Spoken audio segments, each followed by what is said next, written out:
ഭാരതത്തിന്റെ സൈനിക ചരിത്രത്തിലെ ഏറ്റവും വലിയ പ്രതിരോധ നവീകരണത്തിന് വഴി തുറന്ന് വൻ യുദ്ധവിമാന കരാർ ഒരുങ്ങുന്നു. ശത്രുരാജ്യങ്ങളുടെ ഉറക്കം കെടുത്താൻ വ്യോമസേനയ്ക്കായി 114 അത്യാധുനിക റഫാൽ യുദ്ധവിമാനങ്ങൾ കൂടി വാങ്ങാനുള്ള മെഗാ പ്രപ്പോസലിനാണ് രാജ്യം അന്തിമ രൂപം നൽകിയത്.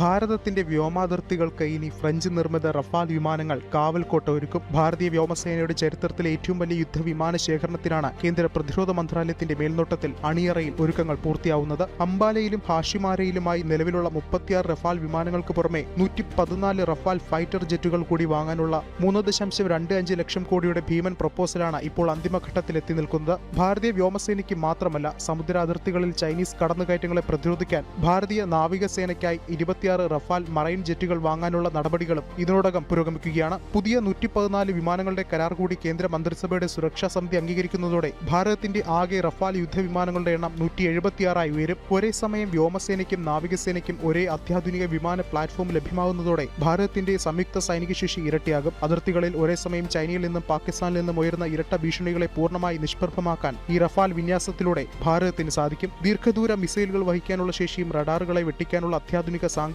വിദ്യയുമുള്ള റഫാലുകൾ എത്തുന്നതോടെ ഏഷ്യൻ മേഖലയിലെ തന്ത്രപ്രധാനപരമായ വ്യോമ മേധാവിത്വം ഭാരതത്തിന്റെ കൈകളിലൊതുങ്ങും. ആത്മനിർഭർ ഭാരത് പദ്ധതിയുടെ ഭാഗമായി സാങ്കേതിക വിദ്യാ കൈമാറ്റവും ആഭ്യന്തര നിർമ്മാണ പങ്കാളിത്തവും ഉൾപ്പെടുത്തിയാണ് ഈ മെഗാ കരാർ വിഭാവനം ചെയ്തിട്ടുള്ളത്. ജനം, ഡൽഹി.